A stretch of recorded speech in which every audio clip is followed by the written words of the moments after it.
Tickits by Paul Malinsky.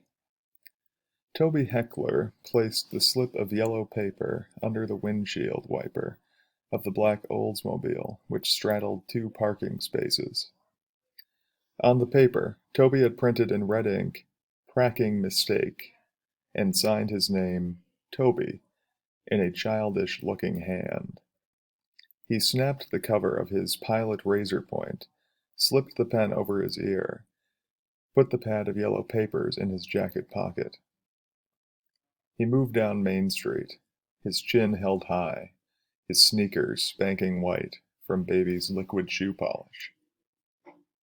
As Toby passed Tom McAn, he looked in the window, caught the reflection of his sneakers, looked down at them, moved his toes and sighed. He straightened the pen on his ear, patted the pad of yellow paper in his pocket, moved along. People stared at Toby. He kept his chin high. Near the First National Bank, two elderly ladies waited for the bus. They stood in the middle of the sidewalk, away from the curb. Toby pulled out his pad, slipped the pen off his ear, held the cap with his teeth. He printed slowly, meticulously, then handed one of the ladies the slip. "Too much in way." Signed, Toby. He secured his instruments, walked along as before. The two ladies examined the slip of paper, moved closer to the curb. At the intersection of Main and South, the pedestrian crossing light shone bright orange. Don't walk. Traffic moved. People stood at the curb. A man with a pinstripe suit and briefcase stepped off the curb, was about to sneak across between cars. Toby began to reach for his pad. The cars closed together. The man stepped back to the curb. Toby brought his hand back up. When the green light read, "Walk," Toby and the man crossed. The man went into a shop. Toby waited for him, handed him a slip as he came out. Almost walked. Patrolman McVee stood in front of Charlie's tobacco shop. McVee's badge number was 635.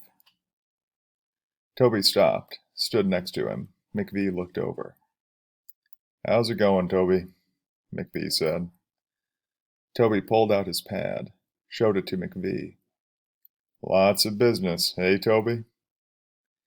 Toby put his pad back, nodded. His eyes rolled, looked tortured. "Yeah, Toby, it's a bitch," McVee said. Toby looked at McVee's shoes. Except for a single smudge, they were shiny, black. Toby bent down, rubbed off the smudge with his hand. "Thanks, Toby," McVee said. Toby caught McVee's eye, looked down at his own sneakers. "Very nice, Toby. Spiffy," McVee said. Toby raised his chin again, moved along. Before the rain came, Toby had used up half his pad.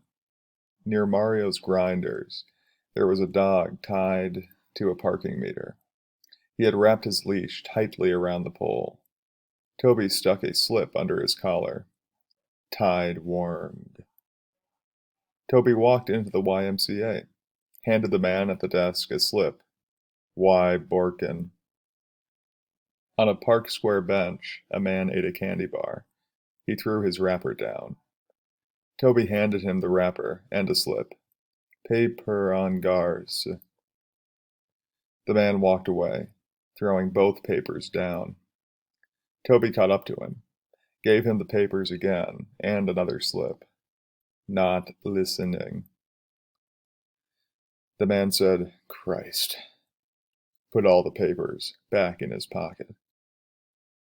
The rain began to wet Toby's slips, blot his ink. He put everything away, looked up at the sky, rolled his eyes. By the time he got back to Main and South, it was raining hard.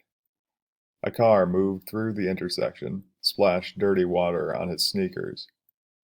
Toby walked quickly down South, cut through the alley between Sam's Auto Supplies and Blue Arc Welding, avoiding puddles on Mill, moved along the flood control wall on River, came to his bungalow, entered. Inside, there were smells of cabbage, cigarette smoke, spilt alcohol. The entry was dark lit intermittently with the pale light from the television. He knew his mother lay on the sofa, smoking, drinking, surrounded by TV magazines. The sofa, with a large hump, cast a shadow on the wall. Toby took off his sneakers, carried them up the stairs. His mother turned her head. "Toby, is that you?" Her voice was raspy, tired. But Toby was already in his room. The door closed, baby's liquid shoe polish in front of him on the floor.